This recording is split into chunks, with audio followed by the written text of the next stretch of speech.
Well, isn't this fun? Wow, welcome everybody. Welcome to our health seminar for tonight. Is healthy food actually healthy? And I'm excited to be here. I'm grateful to Crystal and Lee for hosting the health seminar this evening. I usually do them in my home where I have my practice, but this is tons of fun. I was raised on a farm, so it's always fun to come back and do that. How many of you are familiar with the Hidden Creek Farm? Good. Do you love their food? Yeah, very good. Yeah. Tonight we're going to offer a two-part approach to help answer the question, is healthy food actually healthy? So it's going to come from the standpoint from a naturopath. I'm a naturopathic doctor, and I'm going to give you my take on it, and then we're going to turn it over to Crystal and Lee, where they're going to share all the good stuff about their farm and their point of view from it. So as I said, I'm a naturopathic doctor, and I practice from my home. My practice is on Scenic Drive. We were discussing how close that is. It's 10 minutes if you go the speed limit, 6 minutes if you speed. We're right down by Duck Lake Road. I did it today, so I know. Yeah, so she knows. I offer two modalities in my practice. I do craniosacral therapy. How many of you have ever heard of craniosacral therapy? A few of you? Great. It's a light touch modality that helps balance your nervous system. And it can be done on anyone from before birth to right before they're passing out of the body. And so it's a great thing that helps balance your nervous system. The second thing that I do, which we're going to talk about this evening, is called nutrition response testing. Nutrition response testing, on your paper, I have a little bit on there if you want the actual definition, but it's a non-invasive system of analyzing a person's body. So it's non-invasive, that's really important, of analyzing the person's body in order to determine, this is real important, in order to determine the underlying causes of the ill health. Now that's pretty good to me, to be able to determine the underlying causes of ill health. And when these are corrected through safe, natural, nutritional means, the body can help repair itself in order to attain and maintain more optimum health. So that's the definition of nutrition response testing. I find it a very, very powerful modality. You have a paper in front of you, and first is the itinerary, and the second is like a sheet of paper that asks you about your health. So at any point, if you would like to just look at that, let's look at it right now. It's called Public Education Workshop Screening Form. So I want you to look at the first part of that. It gives like 5 lines. And it asks you what your main complaints would be. And we can't talk about our kids or our job, but what are your main complaints in your life? So I'm asking you if you would all just think about that. I'm going to ask you, what is the one thing, if you could wave a magic wand over your life, and you could make one thing go away that's actually ruining your life, something that you think, wow, this just really, you get up in the morning, you think about it, you go to bed, you think about it, or it's getting in the way of things that you want to do in your life. Maybe you want to be more active with your children or your grandkids, maybe you want to take trips that you can't take anymore. So I'm asking you to think right now. Think in your mind of one thing that if you could wave a magic wand, what one thing would you want to go away that has to do with your health, your life? Doesn't matter if doctors said it could never go away, doesn't matter. So, everybody has something in mind, maybe? Maybe? So I want to tell you a little bit about when I was younger, how things ruined my life or came to ruin my life, and how it pushed me into becoming a naturopathic doctor.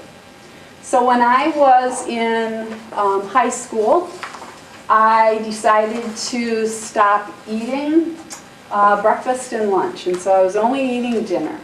And at that, it wasn't very much. I would come home from having done sports and having done walking the distance from school to home.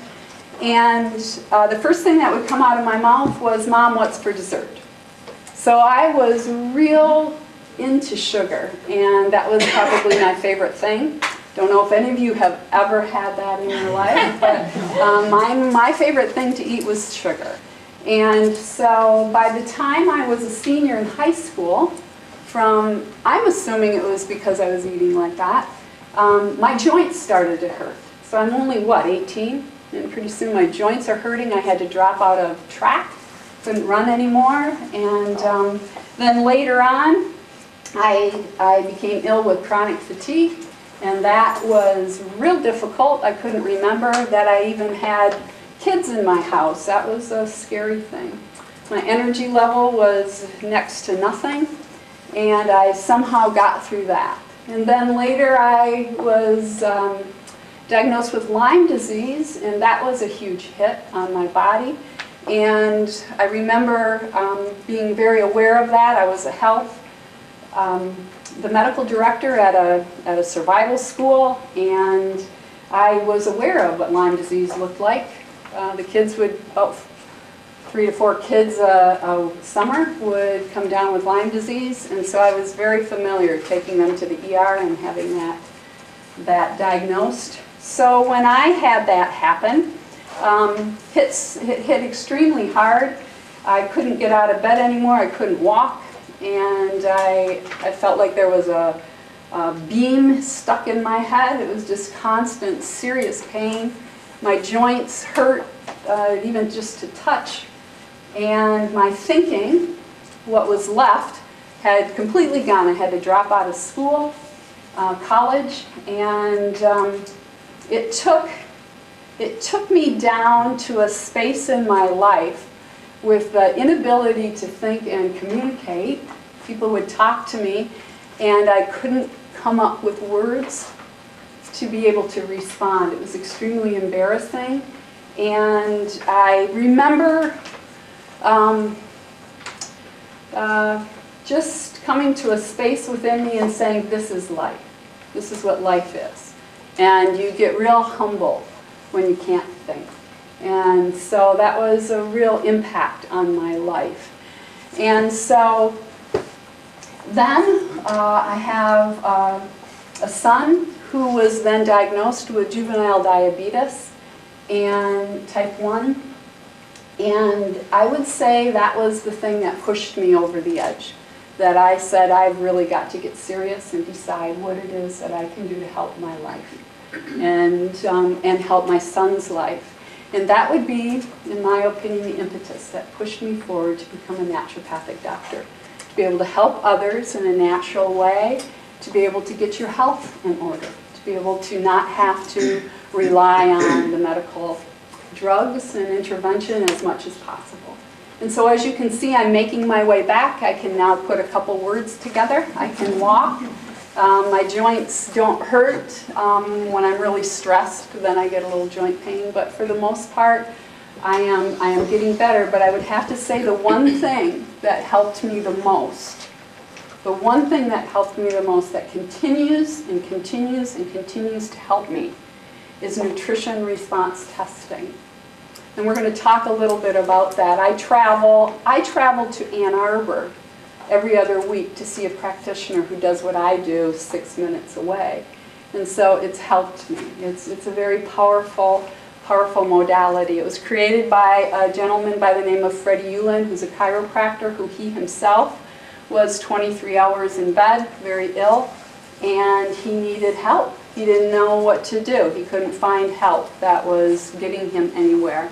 He finally he studied Chinese, Japanese, and German medicine, a little bit of American, put together things that worked, brought his health back to now when people come into my office, I have a video of Freddie Uland playing, and he looks pretty darn vibrant, wouldn't you say, when you see him? He's a beautiful man, and he has done incredible amounts for people, for humanity. So when he had his practice in upstate New York, and he was he was better now, and his clients were getting better using nutrition response testing. The MDs and the DOs started sending their family to him. And so they were getting better. And so then at nighttime, when nobody would see, the doctors would come and have Freddie help them doing nutrition response testing. Until there came a point when the doctor said, would you please teach this to us so that we could do this for our clients, for our patients? And Freddie said yes. And so many of us have been trained, many doctors have been trained to do this, nutrition response testing. So I'm going to tell you something that you probably don't know. Maybe some of you do know. I'm visual, so I'm going to just draw it up here. So I want you to know this. Can everybody see my little arch, kind of, sort of? It's just a poorly drawn half circle. Okay. And so this right here is 70%. Can everybody see that? 70%. Maybe I should hold it up. Want me to hold it? No, that's okay, thanks. So 70%. So did you know that by the time you have symptoms, usually takes between 20, for adults, usually between 20 and 40 years for a person to start to experience symptoms. Now, we have little babies and young ones who are experiencing symptoms already, and that's a whole different story. We come about Pottinger's cats about that. But for the average adult, it takes about 20 to 40 years before you start experiencing symptoms. By the time you experience symptoms, about 70% of your organs are on their way out. People don't know that. How many of you knew that? Maybe one of you. Good. Yeah. Terry knows that. Knows that. So that's a very important piece of information, wouldn't you say? Oops. So by the time your body is experiencing symptoms, 70% of the organs are already on their way out. So what would you say if I told you that with nutrition response testing, we could change, we could turn those symptoms around, not in 40 years, not in 30 years, not in 20 years, or even 10. But with nutrition response testing, pretty consistently, we're able to turn the symptoms around in 1 to 5 years. That's pretty good. Wouldn't you agree? Wouldn't you agree? That's pretty darn good. That's why Freddie Yulin used it. That's why people came to learn it. And that's why I use it. And I feel very, very honored to be able to offer that to our community. And so this right here is the symptoms. This is what people generally come to their doctor for, or this is what they suffer for silently, whatever your symptom is. And so when you come, you can see there's a triangle here, and down here is called nutritional deficiency, and over here is organ dysfunction. And so the way that it works is I look at the deficiency that's happening to your body nutritionally. So when people, you can put sugar up here or bad food, but this is symptoms this time. So when a person's body is deficient in nutrition, the organs start to dysfunction. Does that make sense? That makes sense. Good. So the only thing that the body needs, as well as water, etc., but it needs whole food. Whole food. What is whole food? Whole food is when you pick it, you grow it in the garden, you milk it. That's whole food. It's the way that it was when it originated. And so what I look at is you come to me and we find out what's the nutritional deficiency. Hello, Dee. This is Sophie. Yeah. So nutritional deficiency will absolutely cause your organs to dysfunction. Then you come up with symptoms. And it's just a big cycle. I'm going to say, Sophie's a patient of yours. Sophie is a patient of mine. Yeah. better. It's better. Yeah. So this is what happens. So when you come to me, we need to break this cycle. Wouldn't you agree? So I want to find out what is the nutritional deficiency, what organs are dysfunctioning, and over time the symptoms just disappear. So when you come to me, I ask you what your symptoms are, but that's not what I'm even looking at. I'm finding out what's going on down here. And sometimes people start noticing a reduction in symptoms quickly. Sometimes it takes longer. Depends on how far down this you've gone. So when you come to me, we don't cover up your symptoms with duct tape. How many of you have ever experienced that? Symptoms being covered up with duct tape. What does that mean? That means you go to someone, maybe you go to your medical doctor, you go to somebody with symptoms and they say, oh, we can do something that'll stop those symptoms. That'll kind of cover that over. We'll make that, if you're draining, you have a lot of drainage coming out, you go to the doctor, they give you something to stop that drainage. They cover up that symptom. When you come to me, I go, oh, yay, well done, you're draining. Right? Yes. It's coming out of you, well done. That's really great. So just like you wouldn't drive down the road and your check engine light comes up, you wouldn't put a piece of duct tape over that, right? Which is what happens a lot in our medical community. With us, we don't cover up the symptoms. We are trying to find out what's causing it, or we are getting to the core of it. So real quickly, I want to express what we do with nutrition response testing. And I'm going to eventually ask a volunteer to come up, so hopefully somebody will want to volunteer and come up. So what we do in nutrition response testing is we're looking, I have all my little drawings. When a person comes to us, there are areas of their body that may be not functioning optimally, and when they come, we're actually looking for different categories to be able to see what might be causing the issue. And so just real quickly, we have common foods is a big one. For those of you who come to me, how many of you have experienced common foods being a huge issue? Hey, yeah. So common foods, which Crystal and Lee are going to talk about, what does the quality of food have to do with how well you are?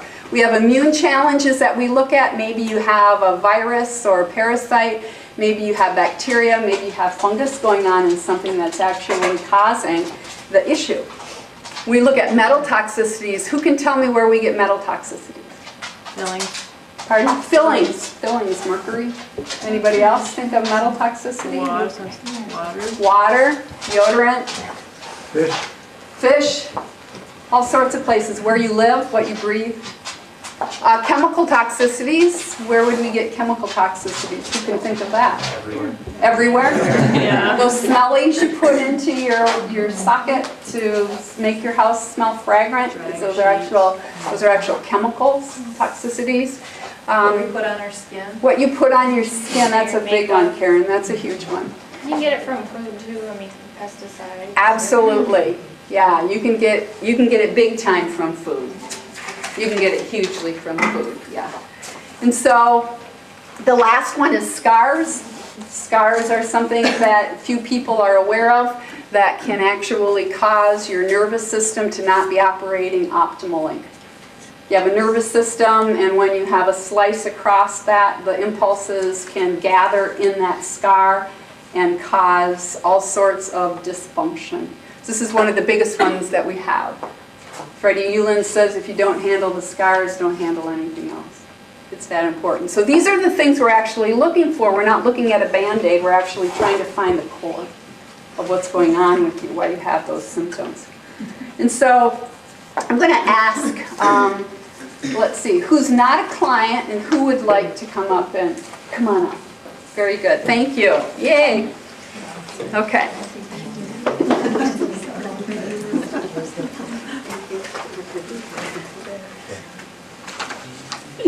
So tell me your name again. June. June. Is it okay if you're being videoed? I don't care. Okay, good. So June, Tell me where the camera is. so June knows my parents, and so I recognize them right away. So June comes to me, or June has some symptoms that she's dealing with, and she comes and she tells me what they are, and I go, thank you for telling me. And so the next thing that I'm going to do is I'm going to actually see if I can test her. Is June testable? And so just like the pediatrician does and did, when you took your children to them and they used a rubber mallet, remember that when they hit your knee and the knee went like this? Do you guys remember that? The leg went like that? So that doctor was actually testing the integrity of your nervous system. Did you know that? Few of us know that. And so that's what the doctor's actually doing. They're seeing if there is a connection.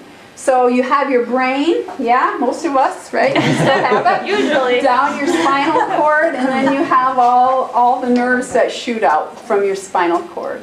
So you have messages coming out, going out here, you touch something hot, the message sends back, right? So there's a circuit. We all agree with that? There's a circuit that goes from your brain to an external or to an organ and comes back. So I'm looking to see if the circuits are broken. That's what your pediatrician was looking for. Is the circuit broken on Johnny? When they hit the leg, bam, great. When they hit the leg and nothing happens, that's a red flag. Because the doctor says this circuit is broken somewhere. We all agree with that? That's what that doctor was doing. Okay, so I don't have a rubber mallet, could get painful so, in my testing. So I choose to use a locked muscle. That's what I choose to use. Instead of a reflex, I'm using a different kind of an area. So I'm looking to see if a muscle has the integrity to lock. I'm not looking to see how strong you are, just simply what the integrity is of the muscle to lock. And so I'm going to ask June, do you have any shoulder issues? No, not really. Good. Okay, so you're going to face me. And so have you ever done this before? No. Good. Okay, that's always the most fun. So arm comes out and you keep that elbow straight. So again, I'm not testing to see if she is strong. I'm testing to see if her nervous system has the integrity to have a locked muscle. Okay? So I'm going to press down and you're just going to match my pressure. Okay? So match my pressure. Good. So there should be a slight sensation, maybe, about right here. So match my pressure again, June. So where do you feel that? Down here, up here? Up here. Good. That's called a lock. What's that called? A lock. Good. Very good. So let's do it again. So match my pressure. Good. You feel that? Good. What's that called? Lock. Good. So she's got that down. So the way that we can tell if we're accessing the nervous system is we have a pole with our finger, positive and negative. You can use anything. You can actually do it anywhere. But for ease, I don't use the hammer, and I'm not trying everywhere. We just press on the arm, and I'm going to now put my finger right here, if you'll let me. That's right fine. here on the bridge of her nose. And on one side, we have the lock. Good. And on this side, I break the circuit, and her arm goes down. Just like. Did you feel that? Yes, I did. So match my pressure. Good. And then I switch it around, and it goes right down. So are you trying? Yeah. Yes. Yeah. So let's try one more time. So there she has a lock, and then I switch it over, and it just drops right down. So that tells me that I'm accessing June's nervous system. So then the next thing that I do is I want to find out what area of her body is actually stressed. Okay? So what I'm going to do is we use reflex areas. to access different points on her body. So if I press on that area and that area is stressed, that's the same as when the doctor hit the thing and it doesn't go. So it tells us that there's a lock, the circuit is broken. So again, tell me if I touch on a certain area on June's head and the arm drops down, that's the circuit is broken. Do you get that? So if I press on her head and her arm drops down, what the circuit is what? Broken. Good. If I press on this area and the arm stays strong, is the circuit broken? No. Good. So here we go. So I'm just going to go to different areas of June. Do you mind if I do this? No, no. Too late now, isn't it? So I'm testing different reflex points on June and waiting for the arm to go down. So the arm went down in that area. And so that tells me that this area that I just tested, that there's a stressor there. The circuit is broken. And I want to find out how we can help that. So what we do with nutrition response testing is we use whole food supplements. How many of you have ever seen a deer eating out in the woods? Yeah? How about a rabbit? Have you ever wondered why they don't die from what they eat? They only eat the good stuff. They only eat, but how do they know what the good stuff is? It's an innate intelligence. Your body knows innately what to eat. So a lot of times people say when they bring their children to the grocery that the child just starts picking. I'm not talking about Doritos. I'm talking when you're in the part of the grocery that has the outside of the grocery store that has the more whole foods. Children have been known to pick the foods that they're needing. That's an innate intelligence. That's how the rabbits know what to eat so they don't die. And so we have products made by Standard Process, and it's a company that grows their food, they process it, and then they send it right to us. It's the whole food, it's the whole package. And so as opposed to synthetic supplements. How many of you are familiar with synthetic supplements? A few of you. So have you ever heard the word synthetic supplements?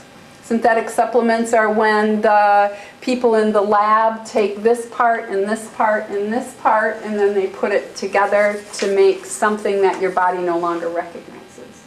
So we're using the stuff that your body recognizes. So I'm just going to try something on June real quickly. And I never know what's going to show up on people. And so, I don't know, let's try this, June. Okay, so if her body likes this, what do you think will happen to her arm? It'll lock. Good. So, arm goes out, and I really don't know. We'll try this one. You're just going to hold this for me. Good. So match my pressure. Good. And so we're going to go back to this point that her arm went down on and match my pressure. So I can't push down any harder than that. Her arm locks. So what does that tell you about this product? Her body wants it. Her body wants that. And so I'm going to show you something. So I need you to hold this one, and the arm goes up. Good. Let's check this one out. So I match my pressure. And her arm goes right down. And so what is this called? This is called, I can't read it. I'm wearing glasses. it's called prostate PMG. So do you think that June needs that? Probably not. So the point being that your body can tell what it needs. Does June have a prostate? We don't think so. So her body wouldn't need it, is what the point is. Thank you, June. Appreciate that. Yeah. So that's how we do what we do. People come, we look for areas that are stressed, and then we figure out what it is that they're needing to help. You want to explain real quick how that works? Like How what works? Like the sunshine through a window, like the Can do that, absolutely. Yeah. So whole food has energy to it. Do you guys believe that? Yeah? So the sun has energy, you're by the window and the energy comes through and you feel the heat even though it's that distance away. Everything has measurable energy. And so when we put this up, against a person or an area, the body can tell if it wants it or not, the energy of it. And so that's what that is. And so, Yeah. Looks like I can just hold it and you'll be fine. did you hear her? She says, it looks like you could just hold it and be fine. So you walk around with all your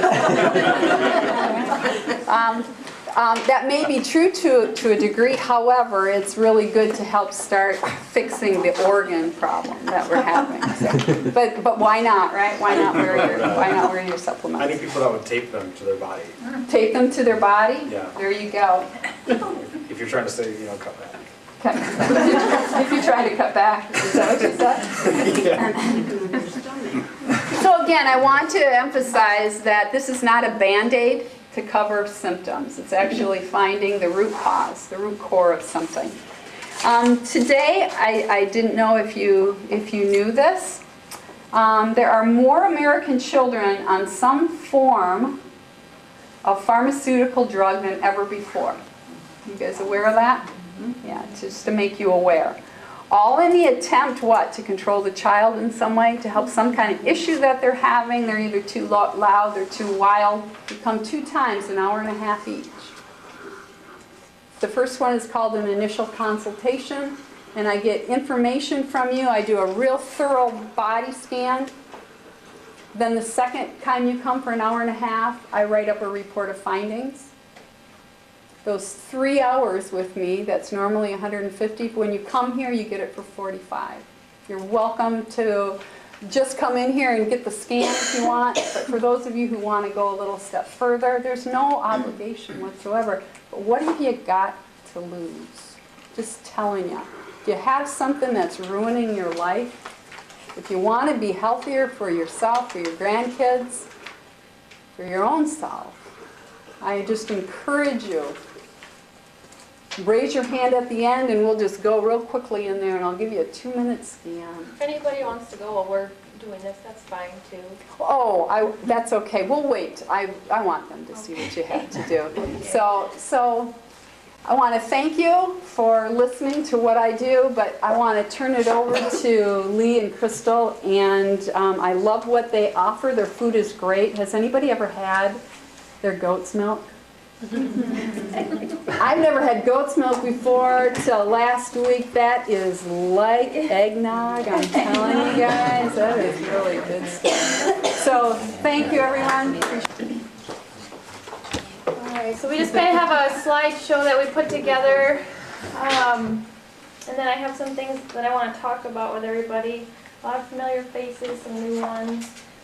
So I'm going to wait till Lee gets here in about it. Everybody knows Lee is my husband. So this is, we moved here in 2015. Yeah. So it's going to be our 4th year. 4th or 5th. Fifth year farming here. So we've done a lot already, but we still have a lot of big plans. So we hope you'll stick around and watch all of our changes. But I wanted to start talking about what we do and why it's important, and why what we do is different than what you would get at the grocery store or different farms. So here, I think everybody has a copy of this or not? I'm not sure. Okay. Why is it important to support local farms and what impacts will it have on your community? So many small-scale farms are less likely to use pesticides, herbicides, synthetic fertilizers, and more commonly their livestock is steroid-free, antibiotic-free, hormone-free, and more likely to be fed non-GMO feed. Let's see what we got here. So, same thing I just kind of talked about here. And all the pictures on the slideshow are all taken from the farm. And then local farms are also less likely to use CAFOs, which is confined animal feeding operations. So if you ever drive down country roads, you'll see those big houses you never see any animals from. Well, that's where all your milk comes from, your egg comes from, your pork comes from. So pretty much anything you get from Meijer's or the grocery store comes from a big warehouse like that packed full of animals. Let's see. So this is a picture of some of our dairy goats. They're grazing in the front pasture. Why is it important to feed an animal a species-appropriate diet? So if we were going to feed our cows like they feed cows in a big dairy, the silage that they get, all that ground up feed, and they stuff it in bags and they feed it to them throughout the year, that's going to make them very acidic. So that stuff's all full of grain. Cows and goats are ruminant animals, so you don't want to feed them too much grain. It makes their rumen acidic. So then more diseases and things learn to survive in an acidic environment, and it just is an unhealthy product in the end. It's also made to fatten them up faster, so they make a faster turnaround on their profit. Let's see. Which doesn't let them grow the way they're supposed to. Right. Just So slower and just build muscle tissue and stuff yeah, properly. everything here is really slow. So like our pigs, that's Rosie and one of her litters from last fall, but like those are our Tamworth breed pigs. You're never going to find any kind of pork like that at Myers. This is a heritage breed pig. It's originally from Europe. It was made to be very hardy, last long, good foraging ability, good mothering skills, just healthy animals. So our pigs take a year. If you were going to go to an industrial operation, they can raise pigs in like 4 to 5 months to a butcher weight. Yeah. And they're also all grain fed. Our pigs eat hay. You try to give hay to someone else's pigs, and they're going to look at that and be like, I'm not eating that. Yeah, they'll use it for bedding, Right, or whatever. yeah. They eat it. We feed them to our 16 pigs that we have over there that we're raising up for This people fall. for this fall, and Yeah. they mow down hay. Yeah. They'll go to the hay almost before. We still ration them Yeah. some grain to help get keep them fattened up, especially for winter time. Yeah. Helps keep them warm. Yeah. But they'll go for the hay first over the crack corn and stuff Yeah. like that. So it's pretty amazing. Yeah. There's a lot of people that are actually convinced that you can't feed pigs hay. They just won't be able to live anymore. We know some guy actually bought some pigs from us. That's all he feeds. It's hay. Yeah, Hay.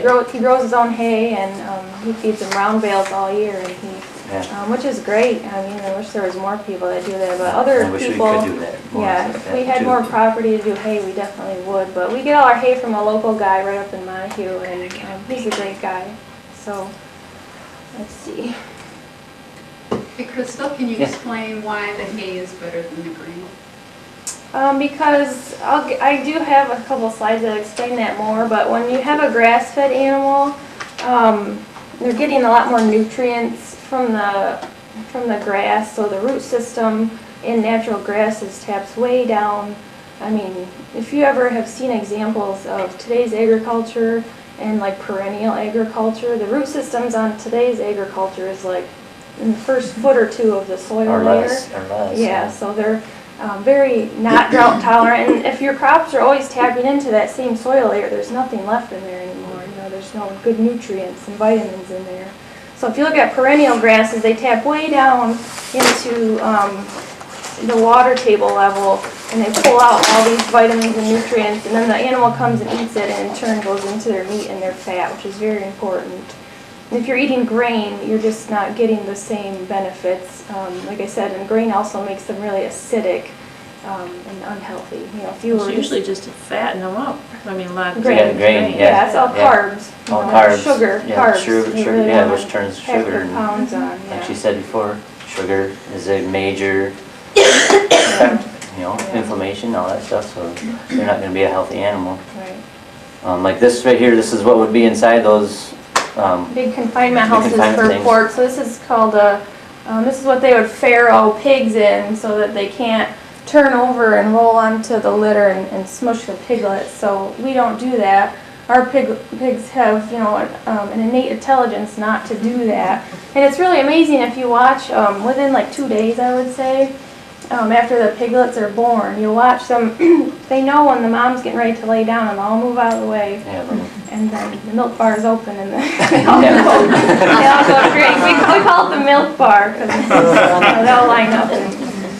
So this is what's going to be. So the mothers don't even get to enjoy their litters or anything. You can't even roll over it. Yeah, they can't. You can see there's some feces in the bottom corner of the picture. So. Yes, these are our Tamworth pigs. That's has Ruby and Rosie, and then some of their piglets from, I think, 2 years ago now, but Probably, yeah. yeah. It's kind of amazing, they're quite a bit bigger than that now. Yeah. They look small in that picture. Yeah, but, if you've ever seen our pigs too, they have a whole different build. They're really long and lean, and most pigs today are they're longer, but they got more of the belly and they're just fatter. I've had people say, "And your pigs are skinny." You're like, no, that's what they're supposed to look like. Yeah, they're not supposed to be dragging their bellies on the ground. And so, and Tammers have this really long nose, and it's kind of curved. It's made for rooting, like they're supposed to do. Some people put rings in the nose to prevent that, but that's what pigs are made to do, and they're really good at it. It's amazing how pigs they can. Rototiller area. Yeah. So, but they find garbage out here all the time, glass bottles, and dig up all kinds of stuff. But they really like sassafras roots and acorns, Grubs. and grubs, all kinds of stuff. So, yeah, so it's industrial, and they always dock the tails too. You see, all these pigs have their tails cut off. And that's because when they're in these big pens, they get so bored. There's nothing to do in here besides eat. So they chew each other's tails off all the time. We don't dock tails. These are our dairy goats, Sassafras, and this is Bella, and then Athena's in the back here. So it's really interesting to watch the goats out in the pasture because goats are actually browsers, not grazers. So the difference is that they kind of pick here and there. If you watch the sheep out in the pasture, they really go for the grass. They're grazers. Yeah, they're like a lawnmower. They're like a lawnmower. The goats, on the other hand, really love brush, lots of weedy invasive species. They love pretty much any invasive species that we have. That's what they go for. And there's even certain things they wait to eat it until it flowers, so that's really interesting too. But yeah, so in our goats, the only grain they get is when they're in milk and they're on the milk stand. They get steamrolled oats, and then they get sunflower seeds. So that's just to make sure that they have enough calories. When they're in milk, they burn a lot more calories. So. And this is becoming a new big thing now. Is since a lot of people are having reactions to cow's milk. Now they're going more towards the goat milk dairies. These are all Sanins. And these goats are all disbudded too. So if you ever seen an actual Sanin goat with its horns, this is a Swiss breed, so they would have, big tall horns that go way back. If you've ever seen disbudding, it's not a very nice process. Basically, you take a hot iron when they're about 3 days old, and you burn burn holes in their head until you get to the horn bud, and then you pick it off. So it's not a very we don't do that here. Yeah, we don't do that. We have, if you see our goats, our males and stuff, they have, most of them are disbudded, but we're just getting started buying them from people. Yeah. But it's an integral part of their head. If you look at it, I mean, there's like a big concave indent on the back of their head, where there would be horns. And just like, if you heard, like rabbits' ears, it's a cooling system. Yeah. There's a whole bunch of nerves. That's the same thing. That they're using it. It's a cooling system for their head. And that's also really their only defense. If a coyote or something were to come, or even like a stray dog, to come when we're not home and come out there, they don't have anything left. I mean, their horns are like the prevention that they have. Yeah. So. I mean, people do it because they think it's going to hurt them. Yeah. I mean, if you look at them, they're curved back. They're not for stabbing you. Yeah. They're for just defense or back scratching. They like to scratch their backs. Yeah, it's actually or really. pull down tree branches. They'll hook their horns on them and pull them down. So it's it's an integral tool of their body to survive. Yeah, I see that our girls that are disbudded all the time. You see them and they're like going like They're this. phantom scratching. Because they're trying to scratch themselves, but they can't. So they're just kind of like flopping their ears around their back. It's really sad. So I always just try to go over there and scratch them, So, but you can see. Look at the color of the feed that these goats are eating. There's not really much color to that feed. This is just like they're doing the new goat systems just like the cow systems, so eventually people aren't going to be able to drink the goat's milk either. And it's not going to taste nearly as good. These are our cows. So we get these guys, we do get them as dairy calves, but after that we raise them really well. Yeah, they're usually when we get them, they're only about a week old. This is our for beef that we raise at the moment. This it's on appropriate diet. So in the summer they are grazing, and then in the winter we get the local hay that they eat. They don't get any grain at all. We do get, like, from Bodie Tree Juice Company, we get the barrels of the juice pulp, and they love that stuff. I mean, there's a lot of ginger in there from their switchel, just carrot pulp, all kinds of pulp. Orange peels. Yeah, they love orange peels and lemons, which is really good for their rumen to make it more alkaline. Our goats love that too. So, let's see. This is a conventional dairy system. And the guy that we used to get our dairy calves from has since gone out of business because the dairy system right now is so cutthroat with the pricing. So he was getting $1.20 a gallon, which is, you know, nothing. If you look at the operating cost of a place like this, it's crazy. I mean, the tractors are $300,000 tractors, and you're getting $1.20 a gallon for your milk. Another thing that I wanted to talk about is today's, like, cows themselves. So we used to have a milk cow because we wanted to try out the difference between goat milk and cow milk, and we decided we liked our goat milk a lot better. But a good milk cow, like a homestead milk cow, you know, to us is like 3 to 5 gallons a day. That's a pretty good milk cow. The guy that we used to get our dairy calves from, an average cow on his farm was 10 gallons per day. That's just a crazy amount of milk. There's no way that a calf could even ever drink that much milk. Yeah. So what I'm trying to say is that they've just been bred, you know, genetically for so long to produce mass amounts of milk. It's just the end product isn't even good anymore. Yeah. You know, it's just So much it's quantity. mostly water. Yeah, so much quantity, there's not No no quality in it. Yeah. Do they give them like hormones and stuff to keep the milk? No, going, not or- he didn't give them any No. hormones, but if you go there, they have all these semen books all the time. So it'll be Artificial. different brands of semen that you can buy because For it's all genetics artificially or whatever. inseminated now. You know, Right. nobody actually has bulls anymore. So and like each straw of semen will say, you know, like the average amount of heifers that are in that semen or the butterfat content, you know. So they just buy the straws and inseminate the cows, and then you just kind of keep breeding that way until you get what you're looking for. So, yeah.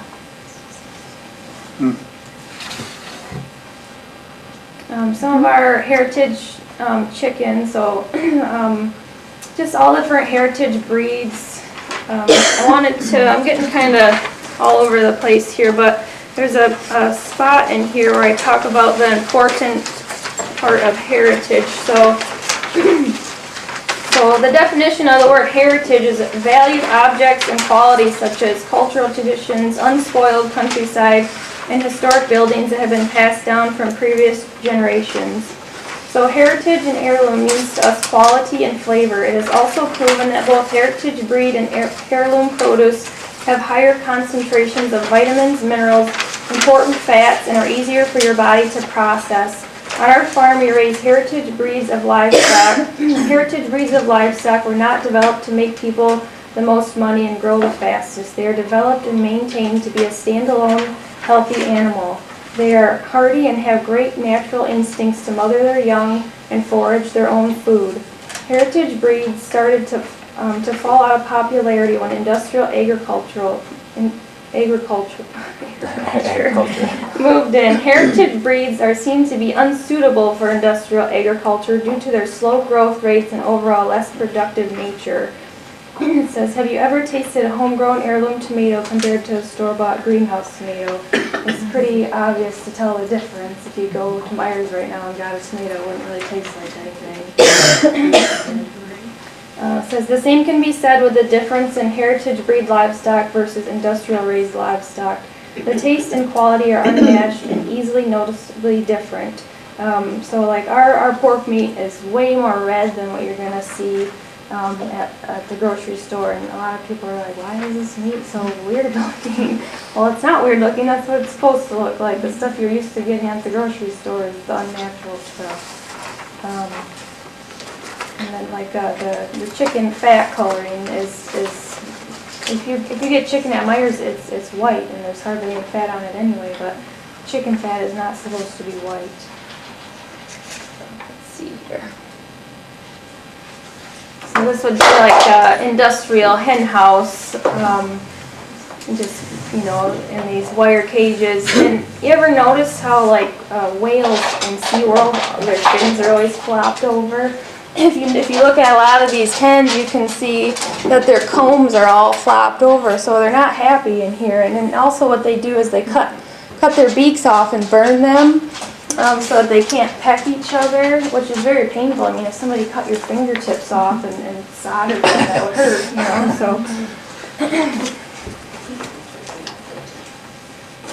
So our chicken coop is, you can't see it now, but we built it ourselves. It's our big green one, and it's on wheels, so we move it around, usually like every 2 weeks or so in the summer. Yeah. Right now it's in a same spot because obviously there's snow on the ground. We can't move it, but we do still supplement them with lots of good things. We get Lively Up kombucha, which is brewed right in Muskegon. We get like buckets of scobies, and the chickens go crazy for those.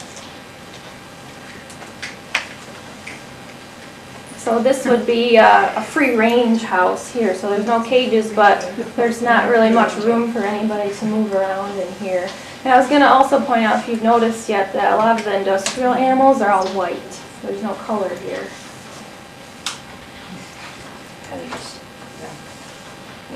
These are our Freedom Ranger broilers on pasture. So we do, these are our meat chickens, so we raise them on pasture. We'll get our first batch in like March, and then we usually harvest like June or July. But lots of good clover in here, different fescues and ryegrasses, and they go crazy for that stuff. When we have them out in the field, we move those pens every day. So they'll leave behind their really nitrogen-rich manure, which helps the grass grow back really fast and vibrant. And then when we move them, they'll eat all this down. And bugs, grasshoppers, Yeah. watching them chasing down. Worms. Worms, yeah. Yeah. It's like they're ready. When we come out there to move them, they're like Yeah. chomping at Yeah. the bit to get to the next area. It's like, all right, Yeah. finally we get to move.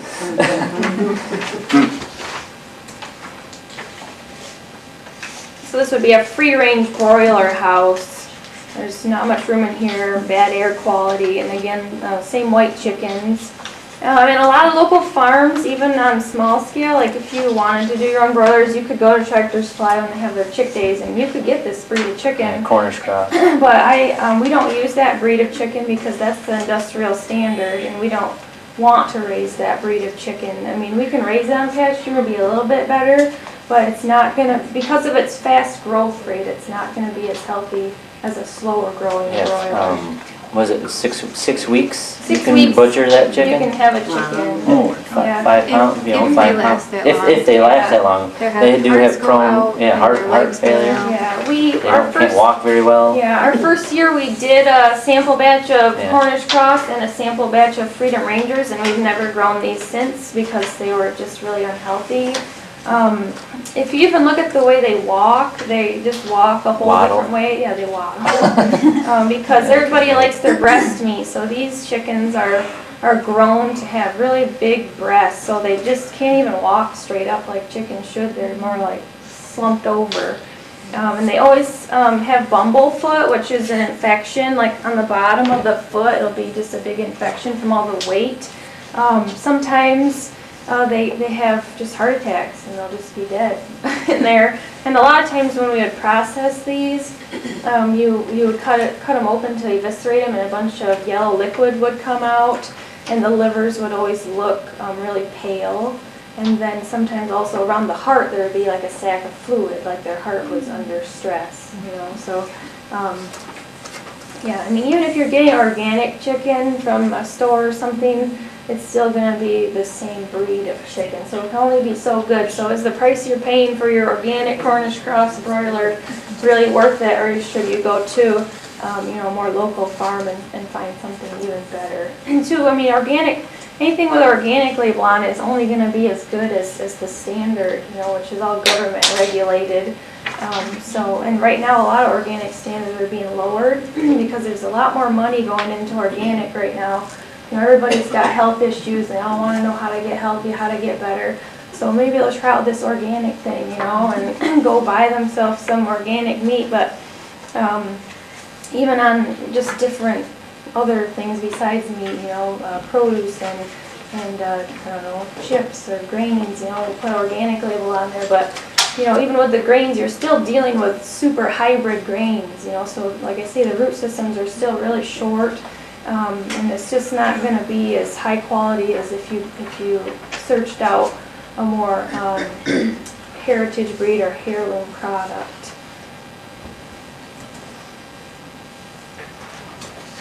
We raise Katahdin hair sheep. They're super parasite resistant. So we've never had to worm our sheep. If you know anything about agriculture, then you know that parasite resistance is a really big issue. We used to use chemical wormers in the beginning with our goats, just because when you get a goat from someone else's farm that's been chemically wormed, it's really, I mean, parasites can kill a goat in like a week. Yeah, quick. It's crazy. Goats are really sensitive animals. Just their whole system. I mean, if they're not feeling good, they can fade away really fast. So when they're used to being wormed with these chemicals, and you try to put them on a more natural thing, or just even the stress of moving them to a different farm can make the parasites really set in, and they can go downhill really fast. So with our goats, we've had to kind of transition them over a little bit more. But all the goats that we've had born here, we've never had to worm because they're accustomed to, you know, our land and our forage and just our routine in general.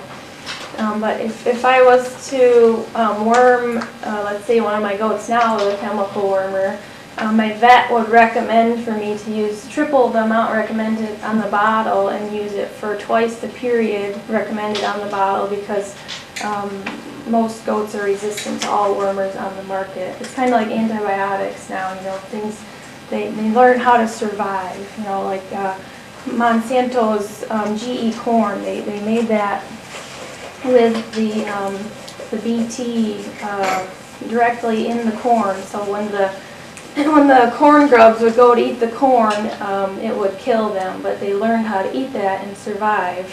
So now they've moved on to, you know, just continually adding in different chemicals and things to try to... Heavy spraying. Yeah, heavy spraying, but, you know, that's just not how it works. So when you use the herbal wormers, the worms never develop a resistance to them. It takes, you know, more commitment. You have to do it on a more regular schedule, more regular basis. So part of the chemical side of things is also convenience. You know, I just do it one time and it's all done. You know, I don't worry about it for, I don't know, months or whatever. When you're doing a more herbal wormer, you have to do it on a weekly basis. So you have to just be more aware and you know, get more in tune with things, more involved.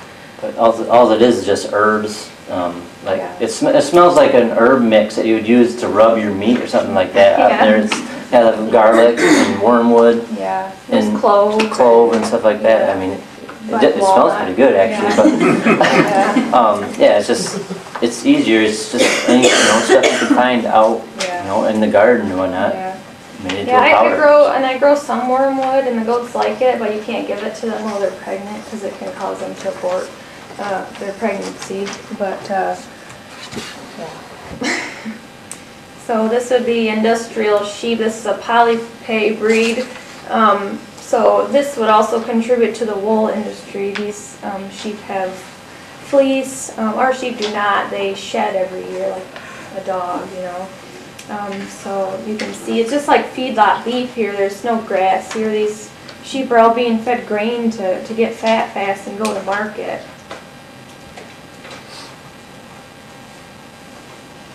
We raise bronze turkeys, and we actually free range our turkeys out front once they're large enough. So, and then we just put them in their pens at night. They come right back and they'll go in there. We call them. Usually they come. Yeah, they usually come. Yeah, they get accustomed to you. They're a lot more personable than a chicken. And which we supplement them just like our broilers. We do have like a non-GMO soy-free feed that we feed them. Yeah, but during the day they're on pasture getting bugs, worms, all that stuff, just like the meat or chickens. Crystal, Yes. mention how big your one turkey was last Oh, year. that was a pet turkey. It was, I mean, It was big. it was big. We Yeah. 32 pounds. Yeah. Oh. It's pretty big. So these turkeys are industrial turkeys. These are broad-breasted white turkeys. So same thing as your Cornish cross chicken. And they'll have their beaks cut off. You can see in the picture. And there's no room in here for anything. And same white coloring on these turkeys. So these are all your butter balls and if you look into this kind of meat too, it all has traces of different chemicals in it. I mean, arsenic and all this kind of bad stuff from all the feed that they're eating and all the, bad sourcing that they do. They just want to fatten this bird up as fast as they can and get it to market. Our turkeys take 5 to 6 months to get to about, our average weight is about 15 pounds. Yes.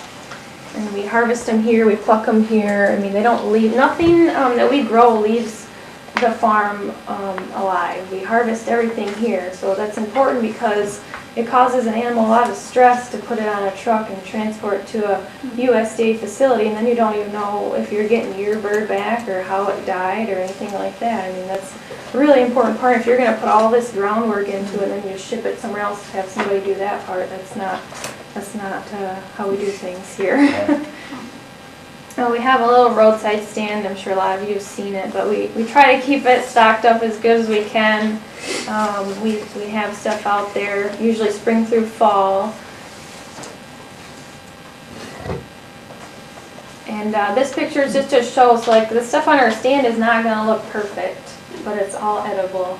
All the stuff you see at the grocery store is all, look how pretty this looks, it's all shiny and there's no bruises on anything, and it's just perfect. Yeah, That's not how produce is supposed to look. Yeah, all that bruised stuff probably got thrown away, which is a Yeah. major problem. Half Yeah. the stuff that's in the store, we used to get some from a grocery store. Yeah. They threw away a lot of stuff, and it's just like, we would come what home in the with world? What are you doing with all this stuff? Throwing it away. trunkloads of melons and just all kinds of crazy things. Your sweet potato gets a little mark on it. Nobody's going to want to buy that one, so throw that one away. Your wrinkly peaches or whatever, so just really wasteful. Now we have a little farm store. It's self-serve, and I think a lot of you guys have been in there before, but just for kind of convenience, because a lot of times we just don't have time to show people around everywhere. We're pretty busy, so that's just kind of a way to help ourselves too and offer good things in there. Let me see, I just want to make sure I kind of went through everything. And kind of get some of your questions and stuff so you guys can get home or whatever if if it's getting too late or whatever, so we kind of wrap it up. Yeah, so I just wanted to, when did what's considered normal in today's society become what is today known as conventional agricultural? Also known as industrial agriculture, referring to farming systems which include the use of synthetic chemical fertilizers, pesticides, herbicides, and other continual inputs, genetically modified organisms, concentrated animal feeding operations, heavy irrigation, intensive tillage, or concentrated monoculture production. And monoculture is like, when you go by a cornfield and it's all corn, or soy fields, all soy. That gives parasites or any kind of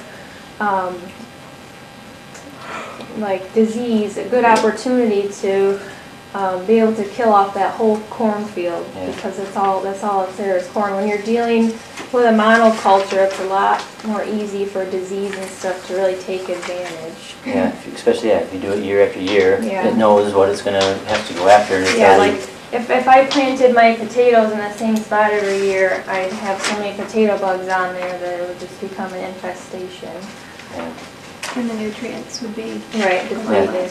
Yeah, if the plants even make it, they'll kill the plants. So despite its name, conventional agriculture methods have only been in development since the late 19th century and did not become widespread until after World War II. And I put like when Monsanto needed more money, because if you know anything about Monsanto, that's they created a lot of chemicals for the war. So after the war was over, they needed to find a new market.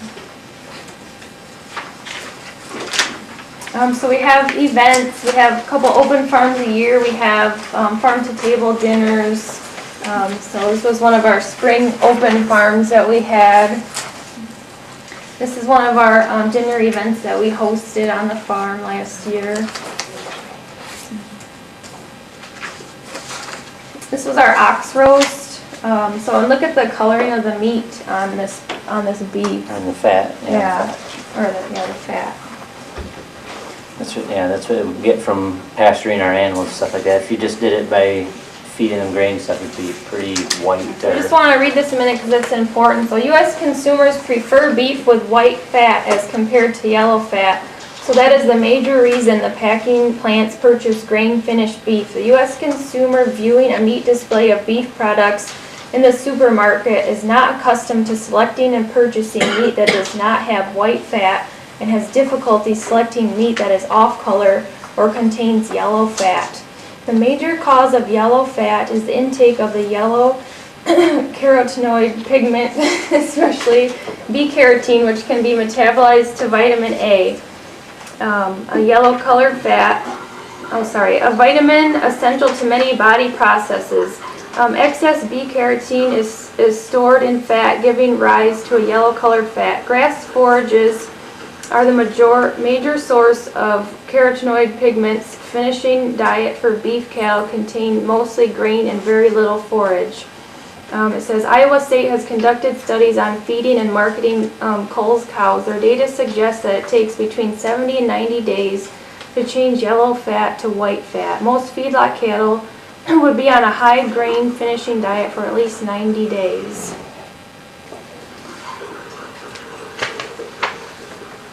We also do like photo shoots and just different fun events. So this was a picture I wanted to share. And then if you are interested in ordering, you can call, text, email, or stop over. I think everybody got a copy of our brochure. Kind of goes over some pricing information, how we raise everything. If you had any more questions, you could just contact us. Does anybody have any questions? No? Okay. I got one. You got a question? Did you get your tractor fixed? Not yet. We're working on it. Yeah. And then if you guys want to read this over, there's a lot of information in here about, GMOs, gene splicing, biotech technology, and what that all involves. Glyphosate. So, yeah. I have a question. Yeah. On your sheet. So I'm assuming that that's also an heirloom breed? Yeah. And then what do you do with them? I mean, what are you breeding for? Or For raising meat. here for? Oh, For okay. meat, yeah, we don't, so all of our animals are heritage breeds. So like our Katahdin sheep, we raise for meat because they don't produce wool. You could, if you picked up their shed, you could use it for like needle felting and things like that, but you couldn't make like sweaters and stuff out of it, yeah. So, and our goats are like triple purpose, milk, meat, yeah, we sell the kids to other people that want a kids, homestead. Homestead or 4-H, Yeah. stuff like that. And actually, Elsie's been taking some of our hides. She wants to learn how to tan, so that's pretty cool. They can help. Yeah. All right. You want to add anything? I do. I just want to express how lucky you are to be in a community that provides this kind of quality food. If I don't think many of you are new to this, but what Crystal and Lee are talking about is the difference between feeding your body something that will actually nourish it and give you life, as opposed to eating something that you then have to turn around and get it out of you by getting the toxins out. And I just want to encourage you, if you don't already, to utilize them, and if you're from far, far away, come get it or find somebody who's close to you. I also want to encourage you to think about your symptom and the thing that's ruining your life. I want you to know how lucky you are to be in a community that provides the things that you're hearing tonight. People think of lucky as, okay, you're walking down the street, somebody shoots a gun at you and it misses your head by a foot. Now that's lucky. That's really lucky. You agree? That's lucky. But I want you to know how lucky you are to be in a community where you don't have to drive 3.5 hours to go get something done to help your body. You don't have to drive way up to Fremont, and there's nothing wrong with that, but it's right here in your community. And so we come here to do something to wake you up, to help wake you up to what's going on. We're being bamboozled, is that the right word? We're being bamboozled by commercialism, where they feed our kids and they feed us stuff that looks pretty and is cheaper. And you're going down the street and you're learning that, gee, maybe I do have a heart issue. You need to be aware of what commercialism and the mainstream medicine is saying to you, and feel very fortunate that you have the likes of this. Without tooting our horns, you're fortunate Yeah, I mean, to be in this community. if you listen to what your doctor is going to tell you, they're going to tell you the opposite of what we're trying to tell you, basically. But there's a reason that, people can go to Myers and grab some cow's milk and they have, gut aches, and then they come here and grab our goat's milk and they're perfectly fine. And there's a reason behind that, and people don't realize how much corn and soy and chemicals are in, their food that they get from the store. It makes a big difference when you buy clean food. Your body is already so burdened, like Pamela was saying, with dealing with everything else, that adding on top of that, the food is just too much. So Crystal put out some really cool books out there for people Yes, to look We got at. snacks Cookbooks too. And and snackies. yeah, some snacks and We got stuff. snacks. We that got some in the freezer. Yeah, Freezer. I'll grab them out. Okay. Got that in bread. And then if anybody has an interest in doing a 2-minute check, I'm right back here. If you do, come line up here and we'll go in the back.